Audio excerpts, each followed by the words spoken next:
Morning students. इस महीने में आपके ऑनलाइन टेस्ट होने जा रहे हैं। गणित विषय का ऑनलाइन पेपर होगा, वो है 16 सितंबर। पारी होगी तीसरी। थर्ड शिफ्ट में आपका पेपर होगा। समय 11 बजे से लेके सुबह 11 बजे से लेके दोपहर 12:10 तक। आपको अच्छी तरह से सिलेबस वैसे नोट करवा दिया गया। एक बार मैं पुनः आपको बता देता हूँ। सिलेबस में आपका एक तो पहला चैप्टर आएगा अपनी संख्याओं की जानकारी।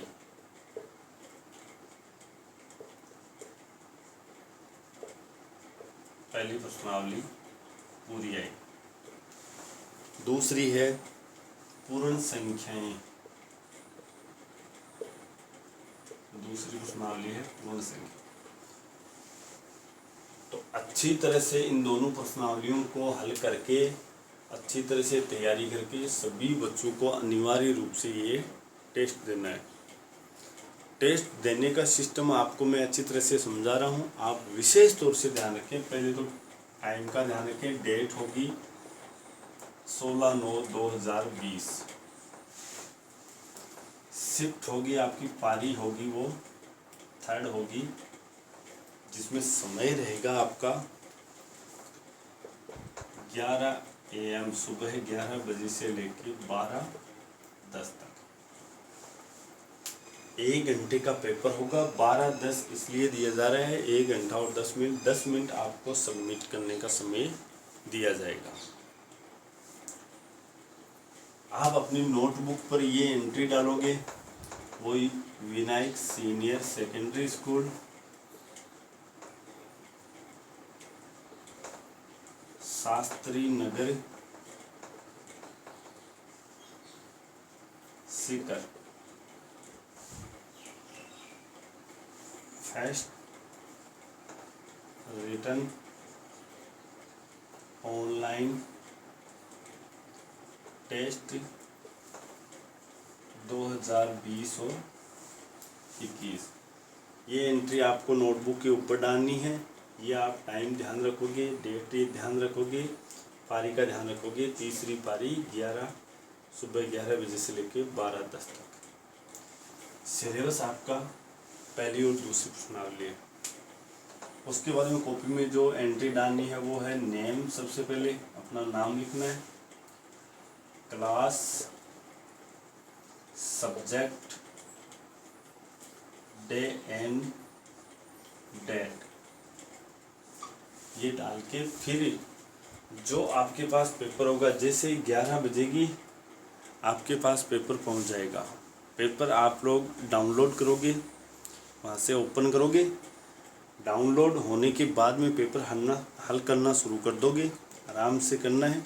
पेपर में जो नंबरिंग होगा वही नंबरिंग आप नोटबुक में लगाएं, अन्यथा दिक्कत हो जाएगी। इसलिए अपनी तरफ से कोई नंबरिंग चेंज न करें। जो नंबर पेपर में है वही करें। अच्छी तरह से तैयारी करें। जो भी डाउट्स है वो आप हमसे संपर्क कर सकते हो। तो सभी बच्चे अच्छी तरह से तैयारी करके पेपर देंगे। इसके लिए बेस्ट ऑफ लक। अब हम हमारे टीचिंग बिंदु को आगे बढ़ाते हैं। तो 6.1 प्रश्नावली पढ़ रहे थे, उसमें 3 सवाल हो गए थे। हम पूर्णांक चैप्टर पढ़ रहे थे। चौथा सवाल देखिए उसमें क्या है। चौथा सवाल बताने से पहले मैं एक बार ये बता देता हूँ आपको कि आपको सबमिट कैसे करना है। सबसे पहले आपके पास मोबाइल में, जैसे मैं अपने मोबाइल से आपको समझा रहा हूँ, ध्यान से देखिए।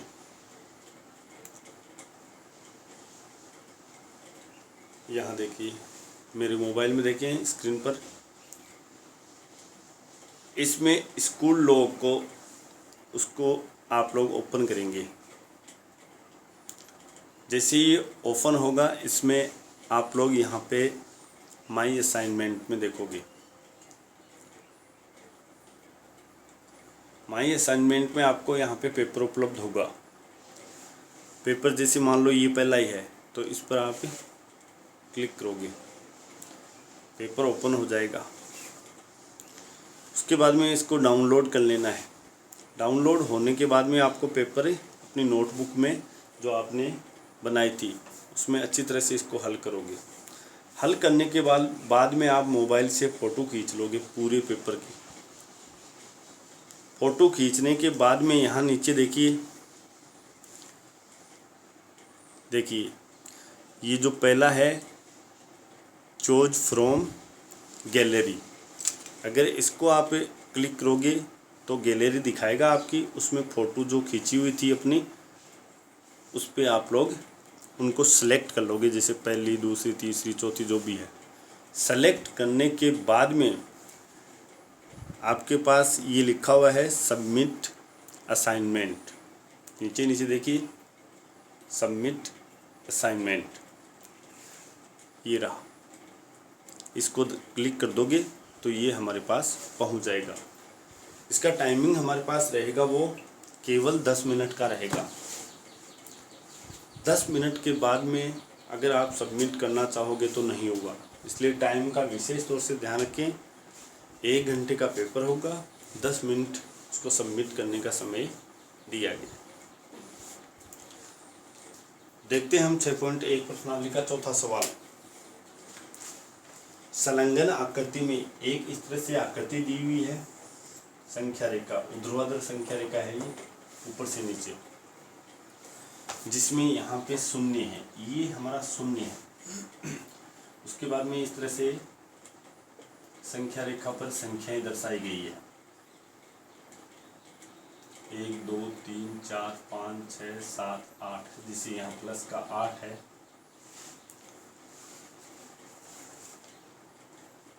इस पर डी बिंदु लिखा गया है। उसके बाद में मैं हर बिंदु लिख रहा हूं जो दी गई है आपकी। यहाँ ए है, बी यहाँ है, सी यहाँ है, डी इधर है।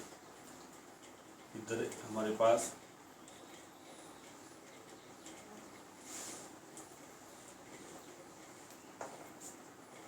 ध्यान से देखें, यहाँ एच है, जी है यहाँ पे, एफ यहाँ पे है, ई यहाँ पे। इस तरह से एक संख्या रेखा दी हुई है जो ऊर्ध्वाधर है। ऊर्ध्वाधर यानी कि खड़ी रेखा है, संख्या रेखा है। क्षैतिज रेखा इस तरह से होती है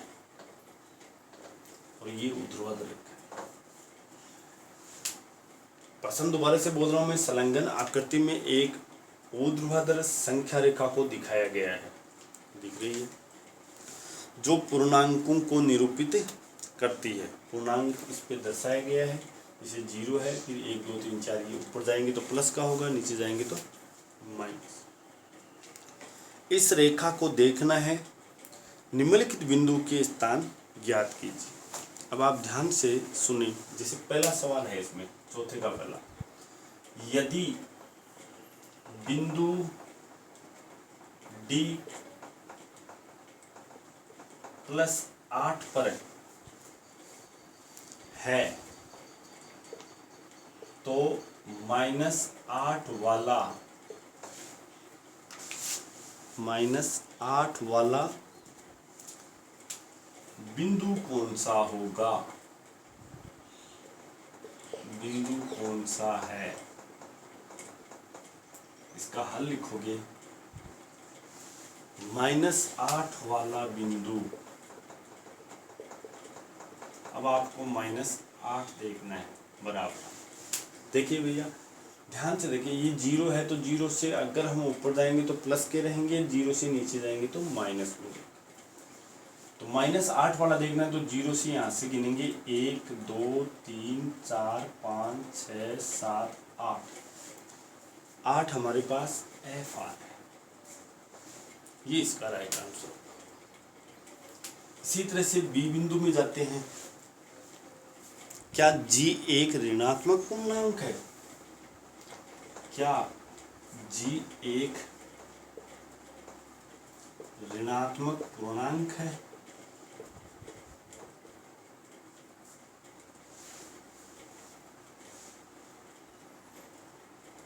या धनात्मक है। बहुत ही सिंपल सा सवाल पूछा गया है। जी आपको देखना, जी कहाँ है, 0 से ऊपर की तरफ होगा तो धनात्मक होगा और 0 से नीचे की तरफ है तो ऋणात्मक होगा। तो जी यहाँ दिख रहा है आपको, तो यहाँ पे हल लगा के लिखना है जी बिंदु ऋणात्मक पूर्णांक है। अब ब्रैकेट में आप वो पूर्णांक भी दिखा दीजिए कितना आ रहा है। जैसे यहाँ पे 0 से नीचे की ओर है तो माइनस लगेगा, माइनस है 1 2 3 4 5 6 माइनस के 6। उसके बाद सी बिंदु देखिए, इसमें सी सवाल है, इसमें बिंदु बी और ई के संगत पूर्णांक लिखिए। बिंदु बी और ई के संगत पूर्णांक लिखिए। बिंदु बी और ई के संगत पूर्णांक लिखना है आपको।